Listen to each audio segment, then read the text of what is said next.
Visited her all the time, so she told me plenty of stories. So I know these people. She had a friend that she was away with, right? Okay. Do I want to say this individual's name? Let me just move along with the story. She had a certain individual who she was locked up with. I always heard this person's name. I ain't think nothing of it. Cool. It's her friend. Okay, she's home now. We celebrate all holidays together. If you look down my page, I hate to say this, but it's one of the things that I want y'all to look at. Because when she said about me spending money, you'll see the gifts being bought. You'll see the diamond necklaces and chains being bought when she started the league.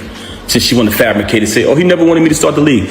You see that. You'll see the Mother's Days. You'll see the Christmas. You'll see the birthdays. But you know what an ungrateful person says?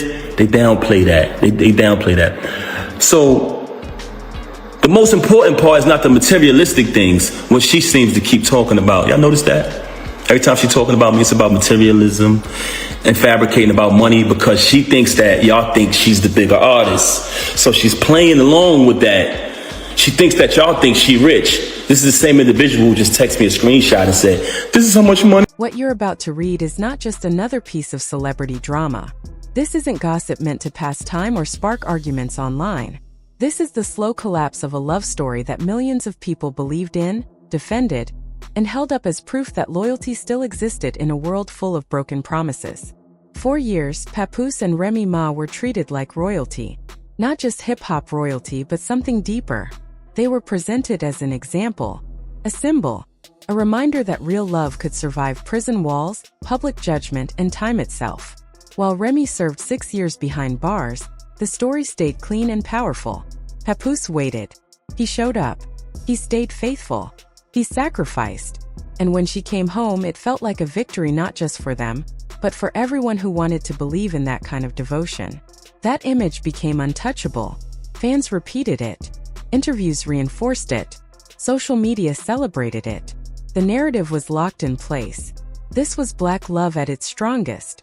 A man who stood 10 toes down. A woman who came home to a family that never left her side.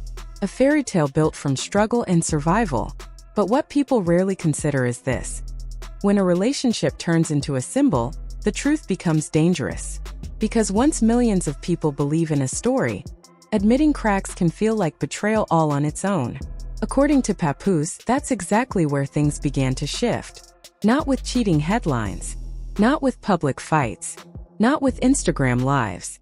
But quietly inside a home that looked perfect from the outside. Before accusations, before teams formed online, there was a long period where sacrifice ruled everything. Papoose says his loyalty wasn't performative. It wasn't something he did for cameras or sympathy. It was routine, relentless, personal. During Remy's time in prison, he didn't visit once in a while. He went constantly. Long days spent sitting on hard floors waiting for hours just to see her. He learned the names of people she was locked up with. He listened to stories about prison politics, friendships, tensions, and daily life behind bars. Over time, those names became familiar. Those stories became normal. That kind of closeness creates connection, but it also creates blind spots. When someone tells you the same story over and over, you stop questioning it. You trust it. You accept it. And when someone finally comes home after years away, the last thing you want to do is doubt anything. You want peace. You want stability. You want to believe the hard part is over. From the outside, the comeback looked flawless. Holidays were celebrated again. Birthdays turned into family moments. Photos filled timelines, carefully chosen to show unity, strength, and happiness. Fans saw smiles and assumed healing. They saw togetherness and assumed everything was solid. But what fans don't always see is the pressure that comes with being a perfect couple. When love becomes a brand, honesty becomes expensive. According to Papoose, the public image didn't match the private experience. He says the idea that he didn't support Remy financially or emotionally wasn't true. Gifts were bought. Jewelry was given. Milestones were celebrated. There was no hiding it. It was visible, documented, and consistent. But something else started to happen. Whenever his name came up publicly, the focus shifted away from presence and toward money. Support was reduced to spending. Loyalty was framed through labels and price tags. That shift mattered because when material things become the centerpiece of a story, it often means something deeper is being avoided. Instead of talking about emotional connection, conversation stayed stuck on finances. Instead of discussing closeness, the narrative became about who had more, who spent more, who was bigger. That's usually the first sign something else is breaking underneath. According to Papoose, contradictions began showing up quietly. Not loud enough to cause arguments. Not obvious enough to confront directly. Just enough to feel off. And for a long time he ignored it. Because when you've invested years into someone, you don't rush to suspicion. You choose patience. You choose calm. You choose silence, hoping things settle back into place. That silence at first wasn't weakness. It was protection. But silence doesn't fix patterns. It only delays them. One name from Remy's past began appearing again. Someone she had been locked up with. Someone whose name Papoose had heard many times over the years. First, it didn't raise alarms. Prison creates bonds. Shared trauma builds friendships. There was no reason to assume anything more. Until the boundaries changed. A birthday came around, something that had always been a family event. Every year birthdays were shared. Papoose, Remy, their child. That was the rhythm of their life. That was how he was raised, and that was how he believed family worked. But this time was different. Remy said she wanted an all-girls celebration. First, he didn't argue. He didn't accuse. He didn't question it aggressively. He stepped back. If that's what she wanted, he allowed it. No fight. No tension. Just space. But space is where patterns begin to form. The friend from prison attended the party. Afterwards, she came back to the house. She stayed overnight. Then another night. Then more time passed. Things weren't openly inappropriate, but they didn't feel right either. Behavior shifted slightly. Energy changed. Conversations felt shorter. Explanations felt rehearsed. Nothing that could be proven.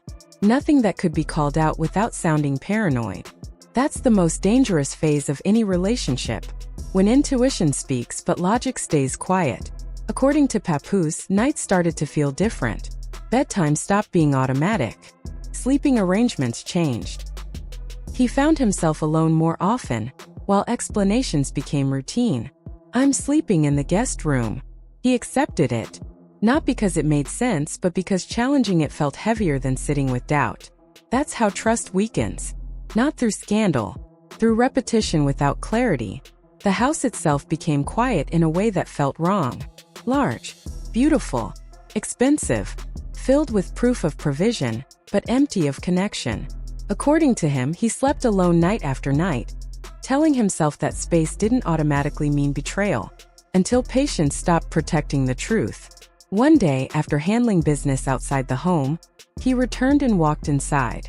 The house was large, with long walkways and clear sight lines. As soon as he entered, something felt off. He saw his daughter alone in their bedroom. That detail changed everything. Not because of accusations, not because of assumptions, but because a child should never be left outside adult responsibility. Confusion turned into concern. He moved through the house looking for answers. Rooms that should have had people in them were empty. Signs of recent activity didn't line up with the explanations that followed. Questions weren't hostile. They were urgent. Where was everyone? Why was she alone? What just happened here? According to his account, the answers didn't match reality. Explanations felt vague. Responsibility was dodged. Accountability was missing. From that moment on, everything looked different. After that moment, nothing felt the same. Once doubt enters a relationship, it doesn't knock politely. It moves in quietly and starts rearranging everything you thought you understood. Papoose says that from the day he found his daughter alone in that room, his instincts stopped whispering and started speaking clearly. It wasn't about jealousy anymore. It wasn't even about fear of betrayal. It was about responsibility, trust, and the feeling that something important was being hidden right in front of him. He didn't rush to accuse anyone. Instead, he did what many people do when they love deeply. He observed. He paid attention to patterns. He listened more than he spoke. He watched how explanations changed depending on who was asking the question. Small things began to stand out.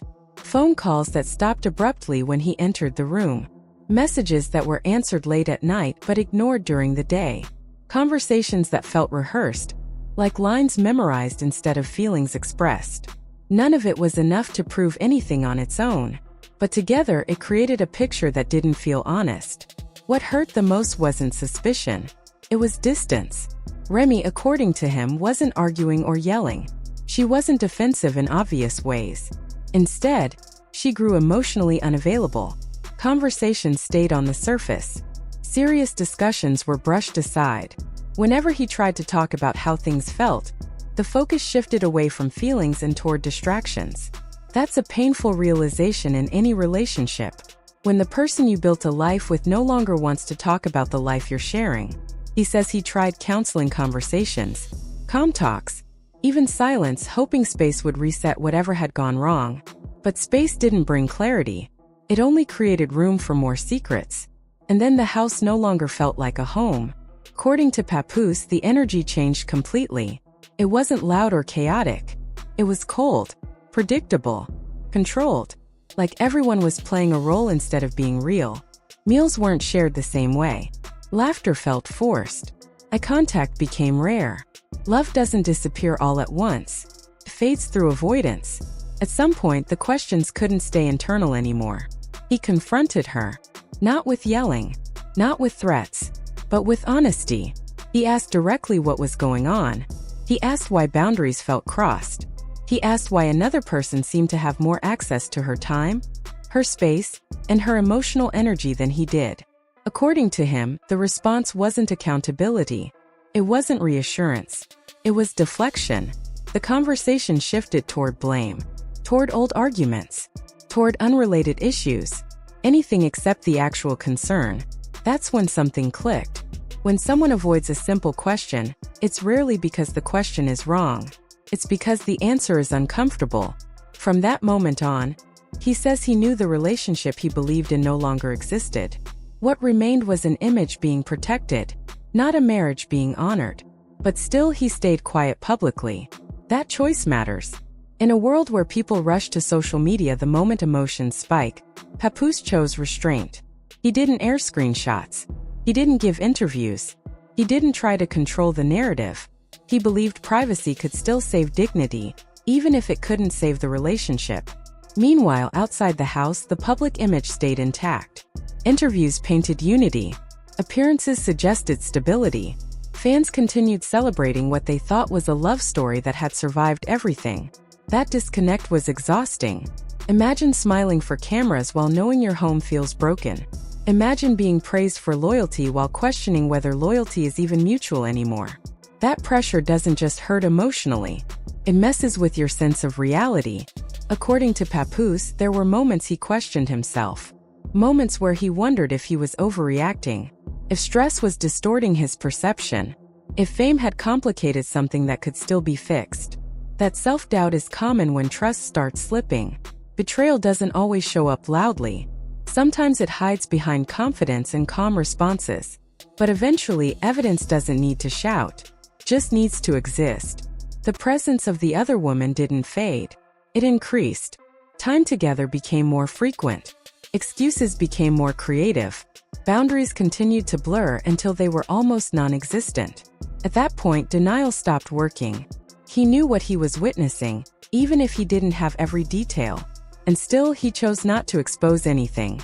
Instead, he pulled back emotionally. Not as punishment, not as revenge, but as self-protection.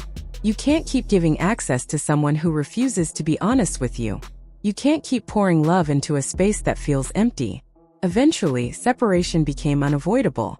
Not dramatic, not explosive, just necessary. According to Papoose, that separation wasn't announced publicly. It happened quietly, like most real breakups do. No speeches, no explanations, just distance. But the internet doesn't respect quiet endings. As soon as rumors began circulating, speculation took over. People noticed changes, absences, shifts in appearances. And instead of allowing space, the public demanded answers. Then the story took a sharp turn. Clarissa Shields entered the picture. At first, many people didn't connect the dots. Clarissa was seen as confident, disciplined, and focused. a champion in her own right, someone who carried herself with strength and pride. When she appeared publicly with Papoose, the narrative quickly shifted. Fans assumed this was something new, a fresh start, a healed man moving forward after a difficult chapter. What they didn't know was how recent the wounds still were. Clarissa believed she had found love. She believed she was building something honest. She believed the man in front of her was emotionally available and free. From her perspective, there was no reason to doubt that. She showed up openly. She defended him publicly. She spoke about the relationship with confidence. Like many people in love, she trusted the version of reality she was given. But timing matters. And according to what would later surface, that timing was overlapping with unresolved truth. While Clarissa imagined a future, another past was still very much alive. As Clarissa and Papoose appeared together publicly, Remy was still part of the story behind the scenes. Not as a memory but as a presence.